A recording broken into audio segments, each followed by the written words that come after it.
Got imposter syndrome? Welcome to the club. Hi, I'm Nancy, and I help women reconnect to their lost creative spark so they can get unstuck and gain more energy in the process. If that sounds good to you, like and follow. So we've talked a bunch recently about comparison and a little bit about imposter syndrome, and I want to talk about imposter syndrome a little bit more today because, hi, I've got it, and I will bet that you do too.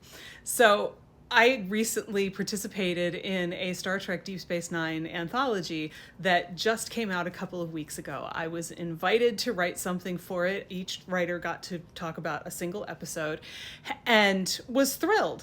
And so I did the thing. And when I flipped through the contributor copy that arrived in my email the other day, my first thought was, oh, everybody else's is so much more clever than mine. You know the feeling? I'll bet you do. Now, here's the thing. It's the first time I've ever been invited to do something like this. I knew that I could do something that was not just a straightforward analysis, but without much of a framework for that, because I hadn't seen one of these books before, it was kind of hard to guess what that might be. And also, it was the first time. So an essay was the easiest thing for me to do. It's not the only essay in this book, even though people have done all sorts of things with the whole premise. So there's nothing that says that my entry is actually weaker than anybody else's. What's happening is that I'm looking at all of theirs and thinking, boy, I wish I'd thought to do that.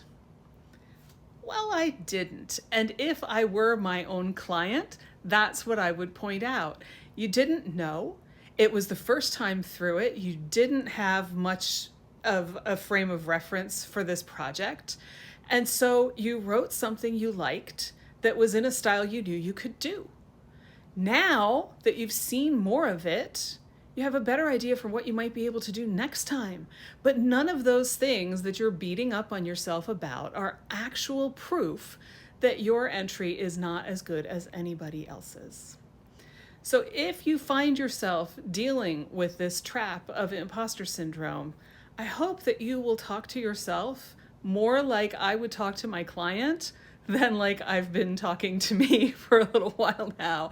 I'm still having this internal conversation. But the more you remind yourself of all the things you did accomplish, getting into this book is no small thing. It's sitting on a shelf somewhere in a bookstore, not just in my house, the better off you'll be and the less imposter syndrome will bother you.